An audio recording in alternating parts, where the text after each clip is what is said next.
बाबा हमें मुख्य 3 संबंधों में देख रहे हैं।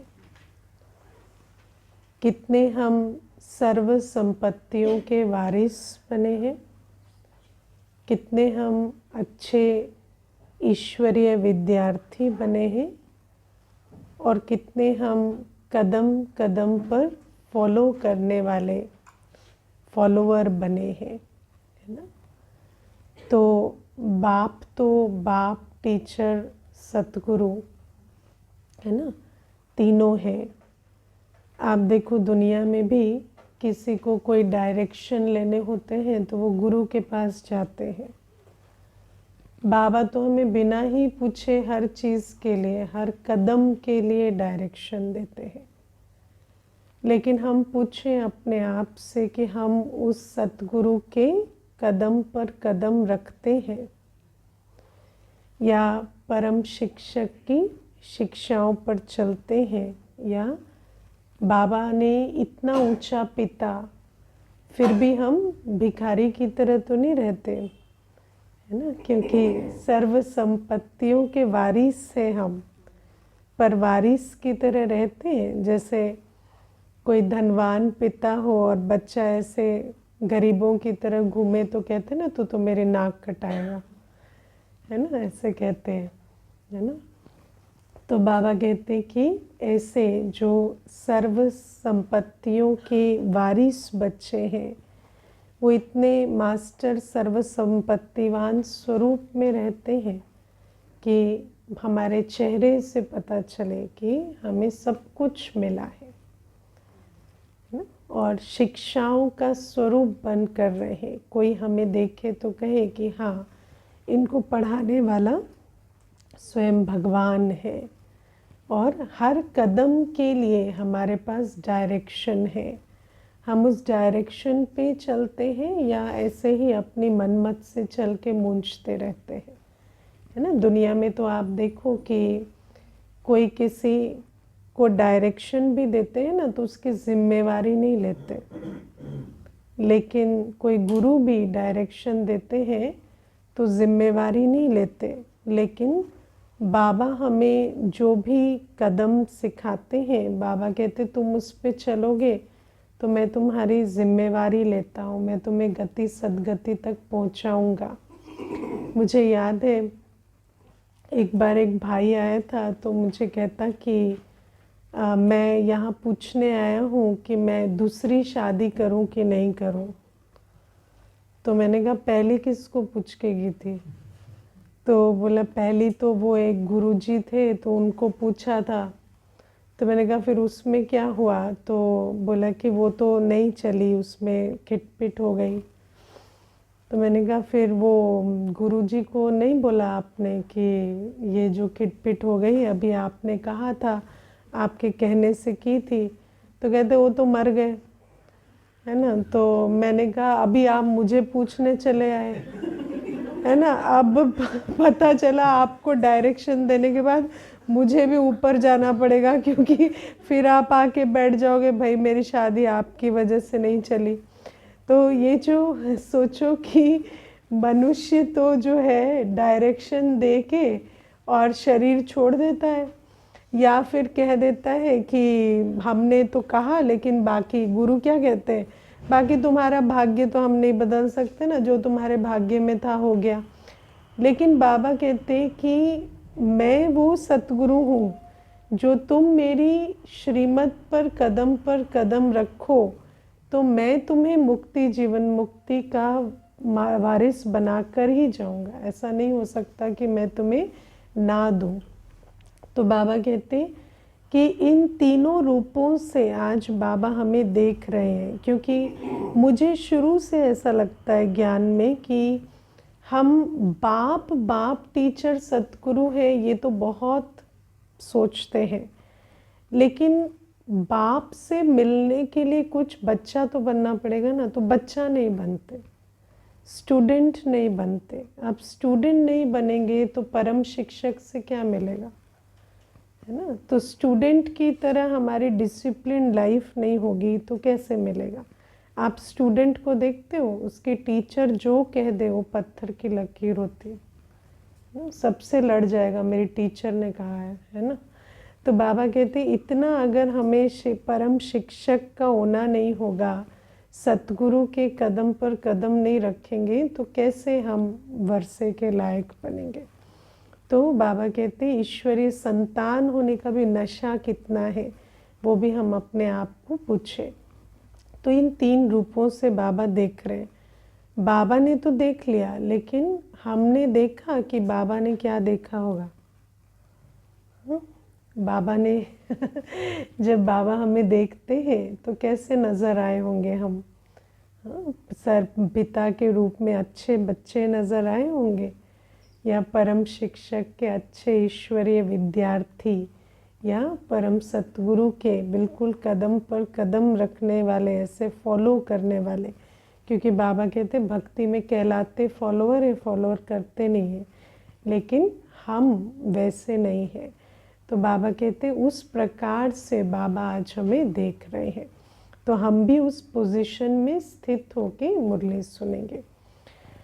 और फिर बाबा आज हमें कहते हैं कि शिव जयंती जो है उसको त्रिमूर्ति शिव जयंती कहते हैं। तो त्रिमूर्ति शिव जयंती माना ब्रह्मा बाबा साथ में है, तो ब्रह्मा बाबा साथ में है तो बच्चे भी साथ में हैं, क्योंकि बाबा आता तो ब्रह्मा बाबा के साथ आता, तो फिर हम बच्चे भी साथ में। तो बाबा कहते इसलिए शिव जयंती सो बच्चों की भी जयंती, बाप की जयंती सो बच्चों की भी जयंती।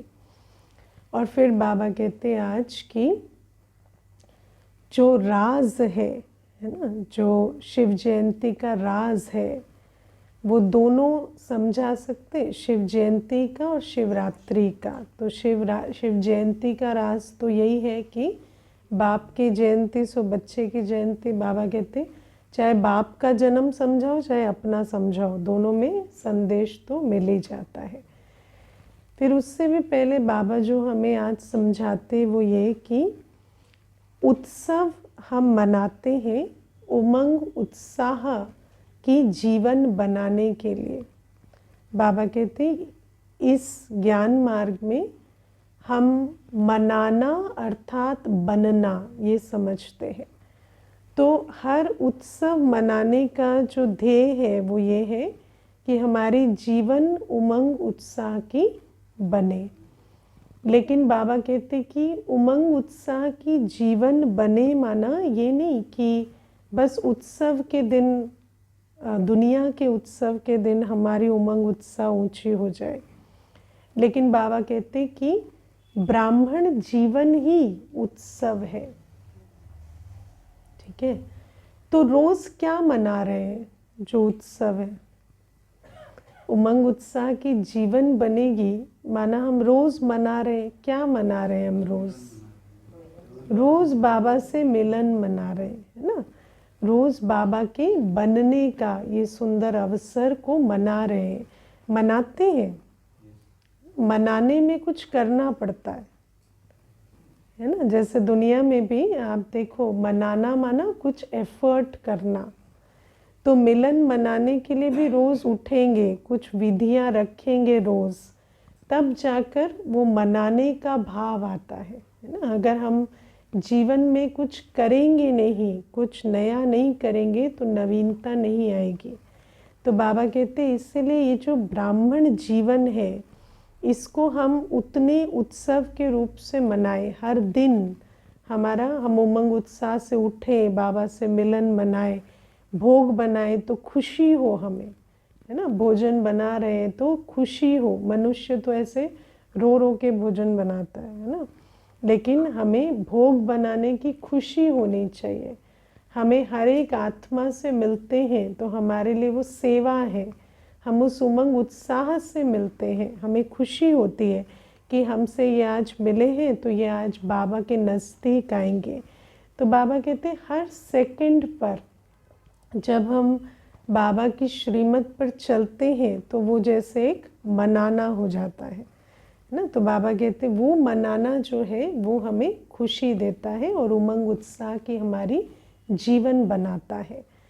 और फिर बाबा कहते फिर ठीक है, रिवाजी रीति से भी मनाते हैं, ऐसा नहीं कि होली दिवाली या शिव जयंती नहीं मनाते, तो वो क्यों मनाते हैं? क्यों मनाते हैं? क्योंकि बाबा कहते और तुम कहाँ जाएंगे, कोई सागर के किनारे या बगीचे में या क्लब में तो जाके नहीं मनाएंगे, नहीं मनाते।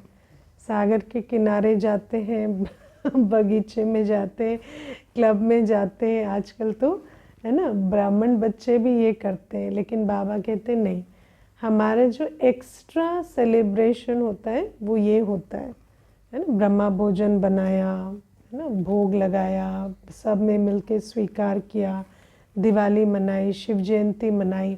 हम ये जो सेंटर पर सेलिब्रेट करते हैं, इसको ही बाबा कहते हैं ये खास एक मनोरंजन के लिए होता है। जो दुनिया में एक एंटरटेनमेंट की भी नीड होती है ना, तो वो एंटरटेनमेंट की नीड हम इस प्रकार से पूरी करते हैं। देखो, मैं क्लब की बात जो है, एक माता आती थी तो मैंने उसको पूछा कि आप शाम को 6:30 आ सकते हैं? रोज़ का मुझे वही टाइम सूट करता था। तो मुझे कहती नहीं, मैं नहीं आ सकती 6:30, तो मैं रोज़ बिज़ी रहती हूँ।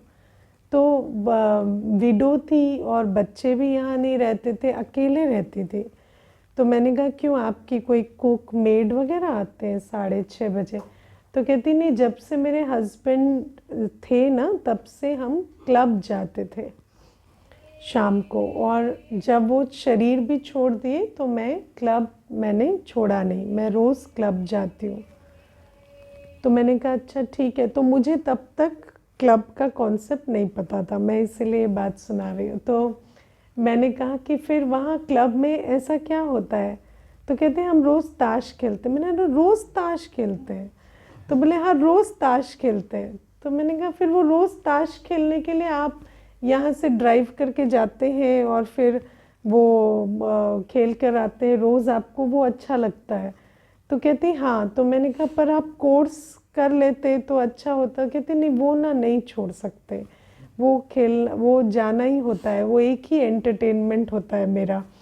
तो मेरे को बात समझ तो नहीं आई, लेकिन फिर भी मैंने कहा अच्छा ठीक है, अगर आपको लगता है तो फिर किसी और टाइम कोर्स करेंगे, है ना। तो मनुष्य देखो, एक दुनिया में भी इस प्रकार से जब जाता है तो क्या है, कुछ भी उसको कोई उमंग उत्साह नहीं बढ़ रहा, कुछ नहीं हो रहा, लेकिन फिर भी वो एक मनोरंजन की तरह ये सब करता है। तो बाबा हमें कहते हैं कि ये जो दुनिया का मनोरंजन है, जो खाली करता है, जो विकारी बनाता है ना, वो मनोरंजन में हमें नहीं जाना है।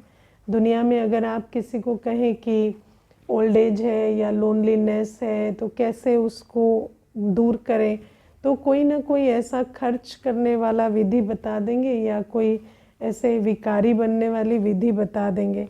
लेकिन बाबा कहते नहीं, ये वो विधियाँ नहीं है हमारा ये मनोरंजन है। बीच बीच में मनोरंजन भी करते हैं और उत्सव हम हर दिन मनाते हैं, है ना।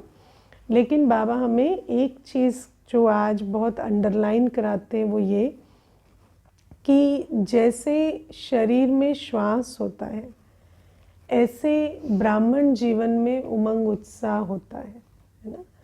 लेकिन श्वास की गति भी नॉर्मल होनी चाहिए, कभी कम कभी ज़्यादा तो उसको कहेंगे इनका ब्लड प्रेशर ऊपर नीचे होता है। तो ऐसे उमंग उत्साह भी हमारा नॉर्मल होना चाहिए। अब मुझे आपको पूछना है कि आप में से कौन कौन है जिनका उमंग उत्साह एक रस रहता है?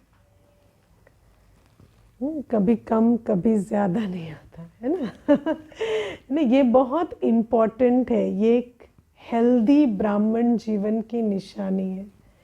क्योंकि अगर हमारा उमंग उत्साह सिर्फ हम, है ना, कोई स्पेशल दिन में बढ़ रहा है, कुछ किया तो बढ़ रहा है, बाकी दिनों नहीं है, तो बाबा कहते वो भी अच्छी ब्राह्मण जीवन नहीं है। और जब हमारी लाइफस्टाइल हेल्दी नहीं होती ना, तो हम ज़्यादा नहीं जीते।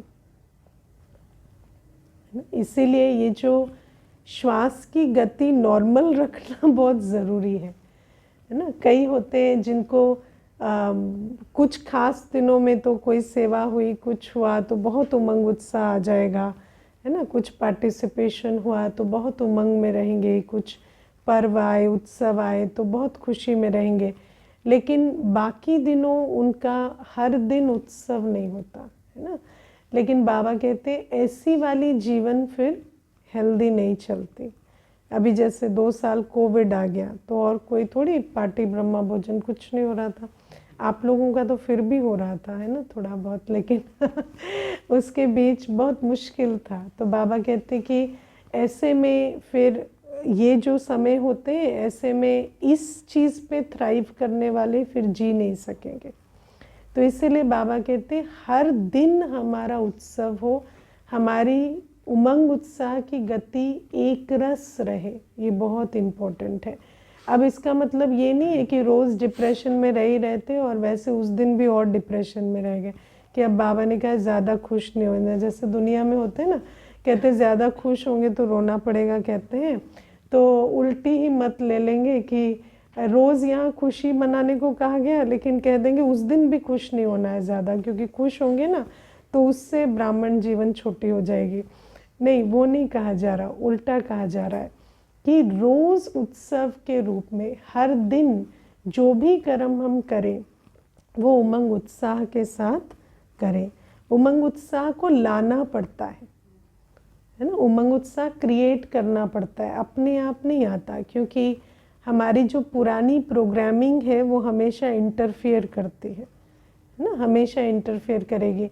आप भोजन बनाएंगे, सफाई करेंगे तो आपकी प्रोग्रामिंग कहेगी कि तुम तो नौकरानी बन गए, है ना, और बर्तन धोएंगे तो फिर लगेगा कि क्या टॉर्चर है। लेकिन बाबा कहते कि जब उसके प्रति अपनी वृत्ति बदलेंगे तो उमंग उत्साह आएगा। जब समझेंगे कि एक एक कदम में हमारी कमाई हो रही है तो उमंग उत्साह आएगा, है ना। तो बाबा कहते हैं हर चीज़ में हमें उमंग उत्साह को इंट्रोड्यूस करना पड़ता है, वृत्ति को चेंज करके। तो इस प्रकार से बाबा समझाते हैं। और बाबा आज कहते हैं कि दुनिया वाले भी यादगार मनाते हैं शिव जयंती के दिन, और तुम भी मना रहे हो, है ना, बाबा के साथ मिलन मना रहे हो। लेकिन दुनिया में कैसे उल्टा करते हैं ना, वो भूखे रहते हैं, तुम पिकनिक करते हो, है ना। बाबा के पास आने के बाद खाना पीना थोड़ा ज़्यादा ही होता है ना। लेकिन बाबा कहते कि वो तो भूखे रहते हैं भगवान की याद में, और तुम जो है पिकनिक करते हो, शिव जयंती के दिन भी पिकनिक करते हो, वैसे भी बहुत पिकनिक करते हो। तो ये बाबा कहते।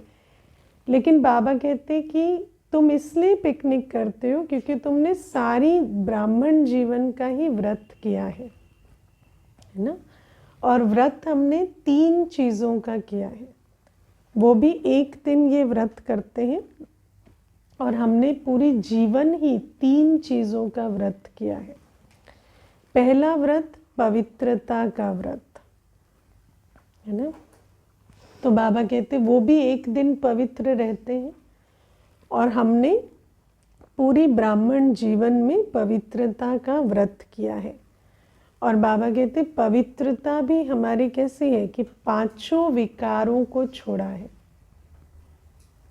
5 विकारों को इस पूरी जीवन में छोड़ा है, छोड़ दिया है, व्रत किया है। 5 विकार कुछ भी यूज नहीं हो रहा।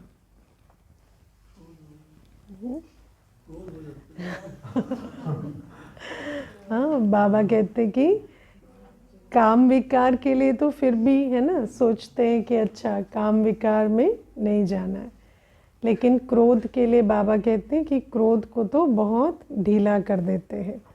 और क्रोध भी नहीं तो उसके बाल बच्चे, छोटे बच्चे प्यारे लगते हैं तो उनको रख लेते हैं, है ना, बड़ों को निकाल देते हैं। तो क्रोध के बाल बच्चे क्या है? आँख दिखाना, रोप करना, रूठना, नाराज़ होना, ये सब भी रखते हैं, है ना, कंप्लेंट रखना। तो ये सारा क्रोध जो है अंदर रखते हैं। क्रोध तो है ना, नहीं है क्रोध? हाँ, क्रोध। तो बाबा कहते ये तो फिर पवित्रता का व्रत कैसे हुआ? बाबा आज बहुत अच्छा हमें उलहना देते, मीठा उलहना। भले मेरे भगत, बाबा कहते एक दिन करते लेकिन नियम से करते हैं। हाँ, बाबा कहते चलो एक ही दिन करते हो, लेकिन पूरी मर्यादा को मानते हैं। तुम करते तो सदा काल का हो, लेकिन हाँ ठीक से करते नहीं हो। तो बाबा कहते संपूर्ण पवित्रता की प्रतिज्ञा करनी पड़ेगी।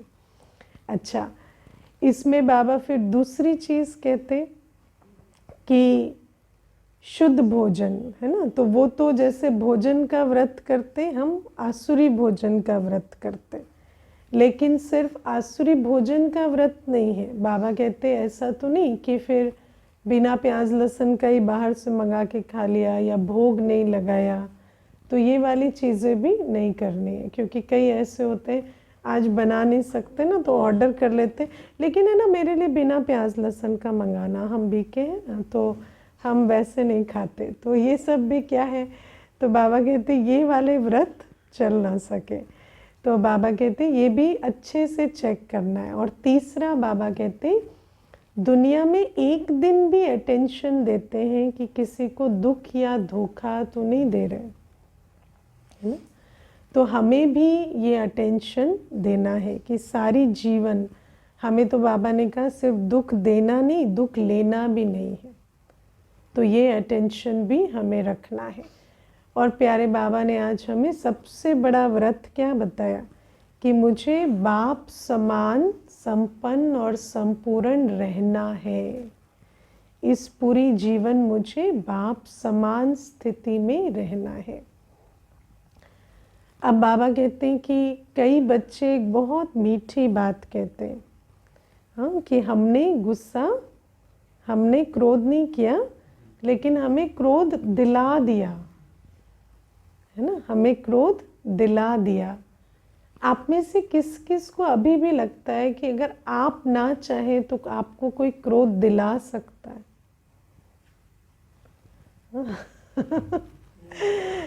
लगता है ना, कईयों को लगता है।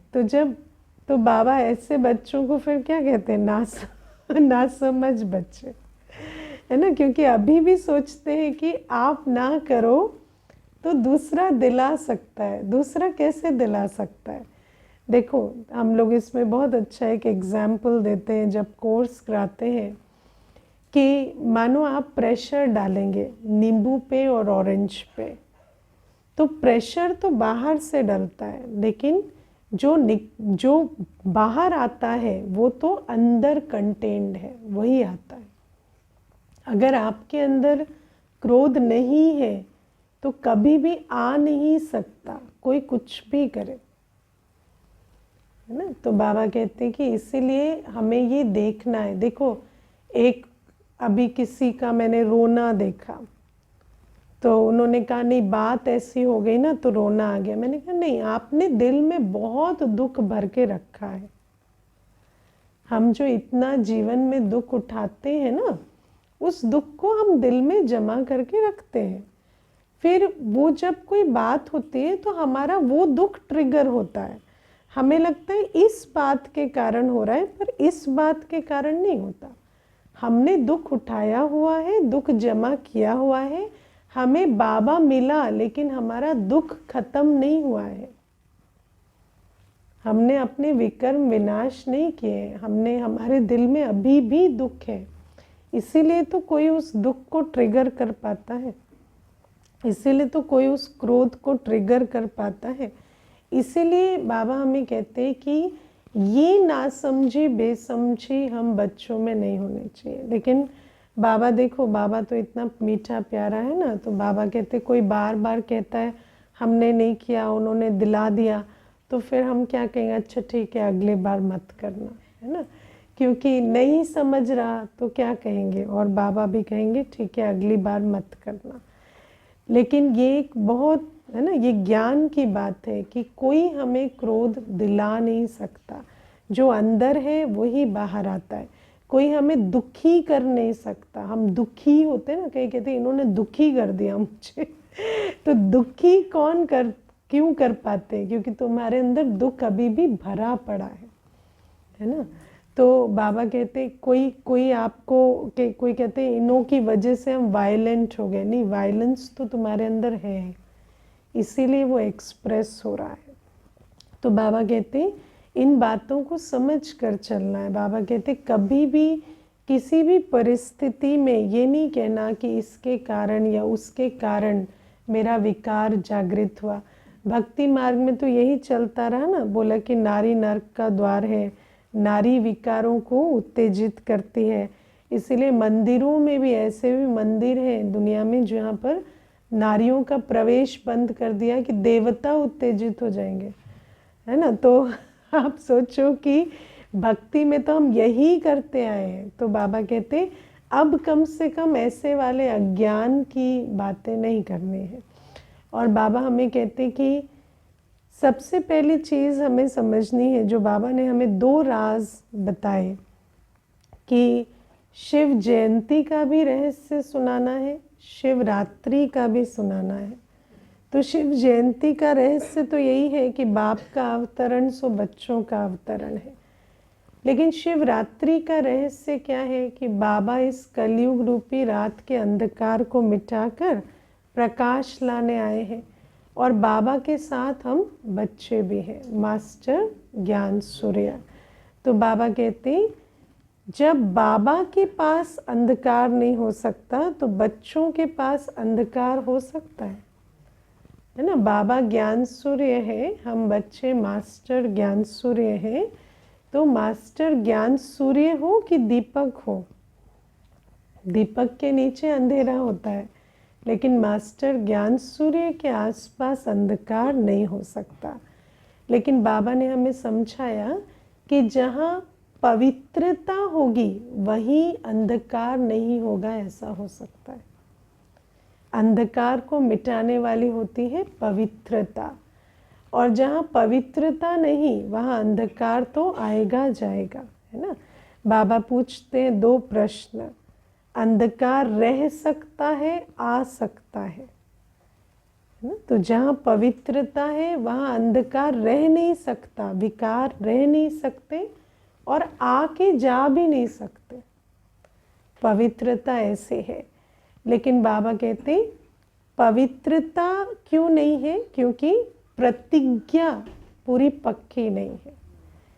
प्रतिज्ञा बाबा कहते 2 तरह की प्रतिज्ञा होती है।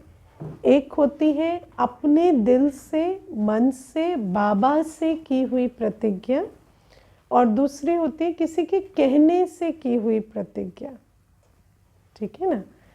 तो बाबा कहते हैं कि जब हम अपने दिल से, मन से, बाबा से प्रतिज्ञा करते हैं, ठीक है, की है अपनी दिल से, अपनी मर्जी से। बाबा मुरली में क्या कहते हैं, छोटे बच्चे नहीं हो तुम जो किसी ने बैला फुसला के अडॉप्ट कर दिया है ना। तुम समझदार हो, बड़े हो, सोच समझ कर बाबा के बने हो, तो प्रतिज्ञा नहीं करोगे। सोच समझ कर प्रतिज्ञा की है, बाबा से प्रतिज्ञा की है कि पवित्र ही रहेंगे, कोई भी विकार कुछ भी हो जाए प्रवेश नहीं होने देंगे। ऐसी प्रतिज्ञा किस किस ने की है। एक बार बाबा ने कहा कि प्रतिज्ञा करने वालों, प्रतिज्ञा करके खंडित किया तो पाप चढ़ता है। तो दो माताएं कहती हमने तो की नहीं भाई। अच्छा हाँ ठीक है भाई, ये करके बहुत मुश्किल हो जाती है, हमने तो की नहीं है भाई, है ना। लेकिन तो सज़ा तो नहीं मिलेगी, लेकिन अल्टीमेटली कुछ भी नहीं मिलेगा ना, सत्युग में नहीं जाएंगे तो क्या फ़ायदा हुआ फिर ये टाइम वेस्ट करके सुबह उठ के आने का, है ना। तो बाबा कहते प्रतिज्ञा तो करनी पड़ेगी ना, प्रतिज्ञा करेंगे और वो भी दिल से करेंगे, तब जाकर बाबा कहते ये प्रतिज्ञा ही मन मना भव का मंत्र बन जाती है, और ये मंत्र यंत्र बन के काम आता है। जब ऐसी दृढ़ प्रतिज्ञा हम बाबा से कर लेते हैं ना, तो जैसे जिससे प्रतिज्ञा की होती है वो जैसे बुद्धि में बंध जाता है। दुनिया में भी प्रतिज्ञा का जो सिंबल दिखाते हैं वो गांठ बांधना कहते हैं ना, तो ऐसे हम बंध जाते हैं बाबा से। और वो जो बाबा के साथ जो मन मना भव की अवस्था है वही यंत्र बन के हमारे काम आती है। जब कोई भी विपरीत परिस्थिति आती है ना, परीक्षा आती है, तो ये प्रतिज्ञा हमें बल देती है। लेकिन इतनी दृढ़ प्रतिज्ञा हमने की है कि बाबा धरत पर ये धर्म ना छोड़िए, कुछ भी हो जाए, जान की बाजी भी लग जाए, लेकिन हम पतित नहीं बनेंगे। कोई क्रोध कर करके मार भी डाले तो भी हम क्रोध नहीं करेंगे। बचाव नहीं करेंगे ऐसा नहीं, बचो, लेकिन क्रोध नहीं करेंगे। कोई कितना भी दुख दे, दुख उठाएंगे नहीं। कुछ भी हो जाए, काम विकार में नहीं जाएंगे। ना, इतना हमें प्रतिज्ञा पक्की करनी पड़ेगी। तो बाबा कहते ये प्रतिज्ञा जब करते हैं तो यही मन मना भव बनती है, वही मंत्र यंत्र बन के हमारा साथ देता है। और बाबा कहते दूसरे टाइप के प्रतिज्ञा वाले क्या कैसे होते हैं, करना तो है, बनना तो है ना। बाबा कहते हैं तो तोता बना देता है। तोता हमेशा पिंजड़े में रहेगा ना, हाँ, तो पिंजड़े में डाल देता है हमें। तो बाबा कहते ऐसे वाला करना तो है, बनना ही है, करना ही है, तो नहीं करना है। ठीक है। और फिर बाबा कहते प्रतिज्ञा में एक और चीज जो बंधन बनती है वो है मैंपन, है ना। बॉडी कॉन्शियस का मैं, जब बॉडी कॉन्शियस के आधार से मैं चलता है तो प्रतिज्ञा में खंडन हो जाता है। ये वाली बात थोड़ी समझने की चीज़ है। देखो, ये जो बॉडी कॉन्शियस का मैं होता है ना, ये हमारी स्मृति को, वृत्ति को लिमिट कर देता है ना। हम कौन हैं, हम कैसे हैं, हम क्या कर सकते हैं, ये हमें बाबा बता रहा है। बता रहे ना बाबा, रोज बताता है बाबा तुम कौन हो, तुम कैसे हो और तुम क्या कर सकते हो। लेकिन बॉडी कॉन्शियस का मैं कहता है बाबा जैसा मुझे सोचता है ना वैसा नहीं हूं मैं।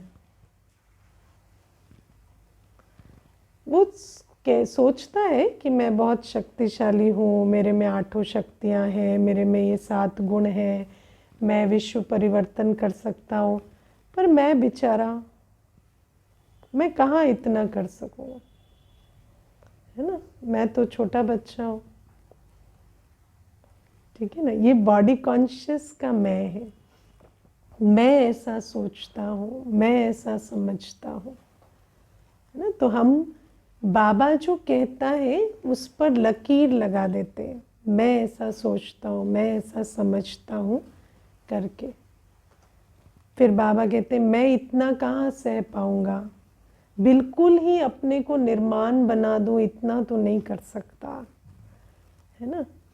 इतना झुकना, इतना करना तो मेरे लिए पॉसिबल नहीं। तो बाबा कहते क्यों नहीं कर सकते। बाबा कहते तुम सरेंडर बुद्धि होकर चलोगे तो सब कुछ कर सकते हो। तुम्हें पता ही नहीं तुम कितना कर सकते हो, तुम कौन हो, तुम्हारे द्वारा क्या क्या हो सकता है। लेकिन बाबा कहते ये जो बॉडी कॉन्शियस का मैं है ना, वो उभर आता है। जैसे ही कोई परीक्षा आती है तो उसमें बॉडी कॉन्शियस का मैं आता है और हम कहते हैं हमसे नहीं होगा। मैं ऐसा नहीं समझती कि हमें यहाँ पर ऐसा करना चाहिए, वैसा करना चाहिए, है ना। इतनी बड़ी बात हो गई तो इसके आगे तो नहीं चल सकते। तो इस प्रकार से हम अपने आप को रोक देते हैं। वो जो प्रतिज्ञा है वो परीक्षा में खंडित हो जाती है। ये बॉडी कॉन्शियस के मैं के कारण रहता है। बॉडी कॉन्शियस का मैं, है ना। आप अपने आप को जैसा समझते हैं, अपनी पर्सनालिटी को जैसा समझते हैं, मेरे से क्या संभव है, क्या संभव नहीं है, उसकी जो अपने अंदर एक परिभाषा है, वो सारी बातें लिमिट करती है। आप अपने आप को बाप के सामने बिठाते हैं, हाँ? बाबा को कहते हैं बाबा आप मुझे समझो, या बाबा जो समझाता है उस आधार से अपने आप को समझते हैं, है ना। कई बार अपनी लिमिटेशंस को ही कहते रहते, बाबा आप समझो, मेरे से इतना नहीं होगा, मेरे से ये नहीं होगा, मेरे से वो नहीं होगा, है ना। बाबा आप समझो, आप समझो। बाबा कहता है मैं तो समझ जाऊंगा, पर तुम्हारा क्या होगा फिर, है ना। तो इसीलिए बाबा कहते हैं कि ये बॉडी कॉन्शियस के मैं में मत आओ, अपने आप को वैसा देखो, वैसा जानो, वैसा पहचानो जैसा मैं तुम्हें देखता हूँ। तुम वही हो, लेकिन अपने ही संकल्पों के जाल को बुनते हैं और उसी में फंस जाते हैं, है ना। तो बाबा कहते हैं और जितना इसको रिवाइज करेंगे वो जाल उतना उतना स्ट्रॉन्ग होता चला जाता है ना। मुझे एक बार एक बहन आई थी, तो मुझे कहती मुझे एंग्जाइटी है। तो मैंने कहा कोई बात नहीं है, पर ऐसी कोई चीज़ नहीं है जो परिवर्तन नहीं हो सकती, है ना। तो आप रोज़ अपने आप को कहो कि मैं मास्टर सर्वशक्तिवान हूँ, मैं शांत हूँ, मैं स्थिर हूँ। तो कहती नहीं, मैं नहीं हूँ ना, कैसे कहूँ, मैं हूँ ही नहीं। आप किसको कह रहे हो, मैं हूँ ही नहीं, मेरे को क्यों कह रहे हो, लिया ही नहीं, तो लेंगे नहीं तो परिवर्तन कैसे होगा, है ना। 2-4 बार आई ब्लेस कर दो, वरदान दे दो, है ना, लेकिन कौन कौन ब्लेस कर सकता है जब कर्ज करने वाला आप खुद हो। कौन ब्लेस करेगा, है ना। मनुष्य आप ही अपना मित्र और आप ही अपना शत्रु। अगर अपना शत्रु स्वयं बन के रहेंगे तो दूसरा मित्र कैसे बन सकता है। तो बाबा कहते हैं प्रतिज्ञा करेंगे तब पवित्र रहेंगे, पवित्र बनेंगे तब पवित्र दुनिया का मालिक बनेंगे। लेकिन पवित्र बनने में चैलेंज ज़रूर आएंगे। ऐसा नहीं है आप सोचेंगे आज हम शांत रहेंगे तो सारे शांत होकर आपके साथ व्यवहार करने लगेंगे। ये आपने पक्का किया है कि हम शांत रहेंगे, दूसरे तो क्रोध करेंगे ना, परिस्थितियां तो आएंगी, लेकिन उन सबके बीच प्रतिज्ञा ढीली ना हो, उसके लिए आपको याद रखना है। अब मैं अगर आपको एक छोटी सी बात कहूँ कि देखो बाबा तो अशांत वायुमंडल में तो शांति का सागर नहीं रह सकता ना, तो आप क्या कहेंगे, क्या बात है ये, क्यों नहीं रह सकता, बाबा तो बाबा है ना, बाबा तो शांति का सागर है, बाबा तो सुख का सागर है, वो अशांत वायुमंडल में दुख में क्यों नहीं रह सकता वैसे। तो बाबा कहते हैं तुम मेरे बारे में जितने श्योर हो अपने बारे में क्यों नहीं होते कि मैं भी ईश्वरीय संतान हूँ, बाप समान हूँ। मेरी प्रतिज्ञा क्या है, मुझे बाप समान स्थिति, संपन्न संपूर्ण स्थिति में रहना है। तो बाबा कहते सदा याद रखो तुम मेरे जैसे हो, और जब मेरे जैसे हो तो ये नहीं कह सकते कि मेरे से वो नहीं होगा जो बाप से हो सकता है। जो भी बाबा से हो सकता है वो मेरे से भी हो सकता है ना। बाबा हर परिस्थिति में, हर व्यवहार के सम्मुख मीठा, शांत, शीतल रह सकता है ना, तो आप क्यों नहीं रह सकते। गालियाँ सुनते बाबा फूल चढ़ा सकता है ना, तो हम क्यों नहीं कर सकते। तो बाबा कहते हैं बॉडी कॉन्शियस के मैंपन में नहीं फंसो, और मैं के साथ फिर मेरा भी आता। फिर बाबा आज कहते कि बहुत तरीकों से ये मैंपन आता है ना। कभी स्वभाव में, कभी संस्कार में, कभी भाव में, कभी संबंध संपर्क में, कभी बोल में, है ना। कई बार भावना में, ज़रूरी नहीं कि हमेशा बोल ही रहे, लेकिन भावना में रहता है, भाव में रहता है, एटीट्यूड में रहता है। एटीट्यूड में कैसे रहता है, बाबा की मुरली सुन रहे हैं, लेकिन एटीट्यूड क्या है कि मैं तो कमज़ोर आत्मा हूँ, है ना। मैं तो नहीं, कमज़ोर नहीं कहते, ऐसे में क्या कहते हैं, मतलब मैं तो नाजों से पली हुई हूँ ना, मेरे से कहाँ इतना होगा। मैं तो गोल्डन स्पून इन माउथ से पैदा हुई थी ना, तो मेरे से नहीं होगा। ये थोड़े रफ टफ वाले होते हैं ना, वो कर लेते हैं। हम तो अच्छे घर में पैदा हुए, हमारा वायुमंडल अच्छा था ना, हमसे इतना नहीं हो सकता। 30 वर्ष से हम तो एसी के बिना रहे नहीं है ना, हमसे नहीं हो सकता। तो ये मैंपन, मैं ऐसे रहा हूँ, मैं ऐसा हूँ, मैं ऐसा सोचता हूँ, मेरी ये नेचर है, ये वृत्ति में रहती, और वृत्ति के आधार से आप ग्रहण करेंगे। मुरली भी सुन रहे हैं तो आपको पता चलता है ये पॉइंट मेरे लिए, ये बाकी सबके लिए, मेरे लिए नहीं है, क्योंकि वृत्ति में मैंपन है। ये बॉडी कॉन्शियस का मैं वृत्ति की लिमिटेशन बन जाती है, भावना में आ जाता है ना। या फिर दोनों है ना, कमजोरी को दो तरह से करते हैं ना, अभिमान भी और लिमिटेशन भी। मैं क्यों करूं, कई कहते कर तो सकता हूं पर क्यों करूं, मैं क्यों सहूं, मैं तो राइट हूं, मैं क्यों सहूं। अरे सह नहीं सकते इसीलिए क्यों क्यों करते है ना। तो कई अपनी कमजोरी को अभिमान के रूप में दिखाते, कई अपनी कमजोरी को लिमिटेशन के रूप में दिखाते। कई कहते कर क्यों नहीं सकता पर करूंगा नहीं, क्यों करूं मैं राइट हूं, मेरे साथ गलत हुआ है, मैं क्यों करूं। तो बाबा कहते क्यों क्यों भी वो मैंपन ही कराता है। तुम्हारा बाप आके सह रहा है, तुम क्यों नहीं सहोगे। परमधाम में बैठा था अच्छा खासा, बाबा को क्या पड़ी थी आके यहाँ इतना सहने की, करने की, है ना। लेकिन बाबा कर रहा है तो हम कौन है, क्यों नहीं करेंगे, है ना। तो बाबा कहते इस प्रकार से अपने मैंपन के जाल से निकलो। ये सबसे इम्पोर्टेंट चीज़ है, क्योंकि we are limited by ourselves. हम अपने अज्ञान से ज्ञान को ब्लॉक करते हैं, है ना। तो बाबा कहते हर एक आत्मा जो है वो बाप समान बन सकती है, लेकिन बनते क्यों नहीं, क्योंकि हमारा मैंपन बीच में आ जाता है। ठीक है ना। तो ये है। फिर बाबा आज कहते डबल विदेशियों के लिए खास कहते हैं, लेकिन फिर भारतवासियों के लिए भी कहते कि कल्चर, ब्राह्मण कल्चर।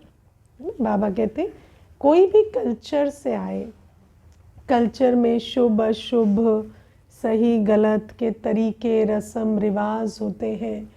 बाबा कहते अब तुम्हारा कल्चर ब्राह्मण कल्चर है, और उस ब्राह्मण कल्चर को एडॉप्ट करने की हिम्मत दिखानी होती है। दुनिया में कहते सफ़ेद अशुभ है, सफ़ेद और अशुभ सोचो, है ना। और बाबा कहते सफ़ेद से शुभ और क्या है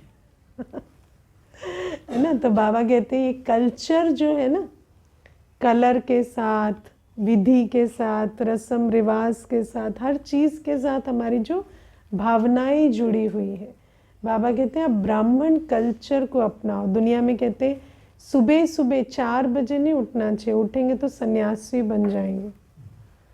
तो बाबा कहते हैं सन्यासी बनना तो अच्छा है ना। दुनिया में कहते हैं कि अगर विकार नहीं है तो भाई बहन बन जाएंगे, भाई बहन बनना तो बहुत अच्छा है, क्या बुराई है तो बाबा कहते हैं कि दुनिया में कहते हैं ना कि विकारों से बांध के रखो व्यक्ति को। बाबा कहते हैं विकारों के बंधन से छुड़ाओ ना। तो विकार कभी बंधन नहीं बनते, आप किसी को विकारों से नहीं बांध सकते। आप समझते हैं कोई आपसे डर के या काम विकार के कारण या किसी लोभ की पूर्ति के कारण आपसे बंधा रहेगा, नहीं बंधा रहेगा, हमेशा नहीं बंधा रहेगा। जैसे ही उसके स्वार्थ सिद्धि पूरी होगी वो आपको बाय बाय किए बिना भाग जाएगा। इसीलिए दुनिया की ये जो कल्चर है और ब्राह्मण कल्चर है, आज बाबा भगवान कहता है अपने मन से प्रतिज्ञा करो, मेरे कहने से नहीं करो। हाँ, तो भगवान नहीं कह सकता मैं कहता हूं तो करो, लेकिन वो कहता है अपने मन की चीज चलेगी, मेरे कहने वाली चीज लंबी नहीं चलेगी। तो बाबा कहते हैं इसीलिए ये जो कल्चर है ना, चाहे वो वृत्ति का कल्चर है, चाल चलन का है, पहनने ओढ़ने का है, खाने पीने का है, हर चीज का कल्चर जो है, बाबा कहते हैं ब्राह्मण कल्चर बनाओ आप। और फिर बाबा हमें कहते हैं दृढ़ प्रतिज्ञा, दृढ़ता की, है ना। बाबा कहते दृढ़ता क्या खजाना, दृढ़ संकल्प का खजाने से सफलता पाओ। बाबा कहते हैं कि जैसे खजाना है पर यूज नहीं करते कई बार, तो बाबा कहते कोई भी चीज में संकल्प तो करते हो, लेकिन तुम्हें दृढ़ता का खजाना दिया है ना, उसको क्यों नहीं यूज करते। तो डिटर्मिनेशन यूज करके सफलता पाओ, ठीक है ना। तो ये भी बाबा कहते हैं। और प्यारे बाबा आज हमें वरदान में कहते हैं कि जो आत्मा बाप के ज्ञान गुण शक्तियों से संपन्न है वही सर्व प्राप्ति स्वरूप है और संतुष्ट है ना। क्योंकि दुनिया में सर्व प्राप्ति स्वरूप का अनुभव कोई भी बाप के खजाने के बिना नहीं कर सकता ना। दुनिया में मनुष्य के पास बहुत कुछ होता है, धन, संबंध, स्वास्थ्य, क्या नहीं होता, लेकिन उसको पूछो कि अंदर का वायुमंडल कैसा है तो यही कहेगा असंतुष्टता है। तो बाबा कहते भरपूरता का अनुभव ये सूक्ष्म खजाने करा सकते हैं, स्थूल खजाना कभी भरपूरता का अनुभव नहीं करा सकता। इकोनॉमिक्स का पहला प्रिंसिपल है human wants are unlimited, resources are limited, बेहद में आपकी वांट्स कभी रिसोर्सेज से पूरी नहीं हो सकती। ये इकोनॉमिक्स का पहला प्रिंसिपल है। बाबा भी हमें वही बताता है, लेकिन इकोनॉमिक्स वाले ये नहीं बताते पूरी कहाँ होगी। लेकिन बाबा हमें बताता है ज्ञान गुण शक्तियों से तुम सर्व प्राप्ति स्वरूप बन सकते हो, लेकिन भरना पड़ेगा। और जो सर्व प्राप्ति स्वरूप है वो सदा संपन्न और संतुष्ट रहता है। और बाबा फिर स्लोगन में कहते कि मोहब्बत में, बाप के प्यार में लवलीन रहो तो मेहनत का अनुभव नहीं होगा, ठीक है ना। ओम शांति।